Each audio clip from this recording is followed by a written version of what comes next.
আসসালামু আলাইকুম। চলে এলাম নতুন একটা রেসিপি নিয়ে, ফেভারিট স্পেশাল রেসিপিতে। আজকে আমি তৈরি করছি টক দই দিয়ে মজাদার শরবত। এটা খেলে রমজানের সারাদিনের ক্লান্তি দূর হয়ে যাবে। অল্প কিছু ইনগ্রিডিয়েন্টস দিয়ে তৈরি করছি, আপনারা বাসায় ট্রাই করবেন অবশ্য।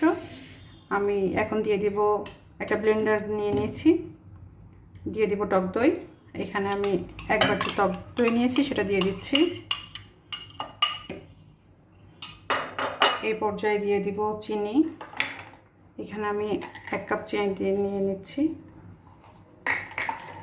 দিয়ে দিব লবণ এবং বিট লবণ একসাথে নিয়ে নিয়েছি। দুটোই দেওয়ার চেষ্টা করবেন, তাহলে টেস্ট অনেক ভালো আসবে। কয়েকটি পুদিনা পাতা নিয়েছি, সেটা দিয়ে দিচ্ছি। দিয়ে দিব লেবুর রস 2 টেবিল চামচ পরিমাণ।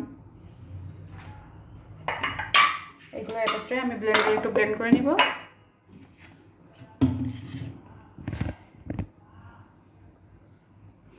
এখানে আমি সামান্য পরিমাণ পানি অ্যাড করে দিচ্ছি, 1/2 কাপের মতো। তারপর এটা ব্লেন্ডারে ব্লেন্ড করে নিব। আমি ব্লেন্ডারে ব্লেন্ড করে নিয়েছি 1 মিনিটের মতো। সুন্দরভাবে ব্লেন্ড হয়ে গিয়েছে। এখন আমি একটা গ্লাসে সার্ভ করে নিব।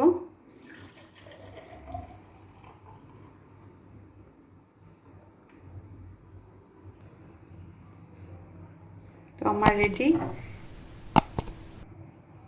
টক দই দিয়ে শরবত।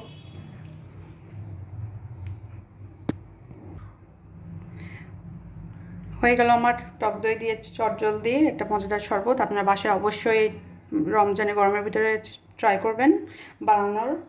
এটা খেতে অনেক মজা, সারাদিনের ক্লান্তি দূর হয়ে যাবে ইনশাল্লাহ। তো আজকে এই পর্যন্তই। আল্লাহ হাফেজ।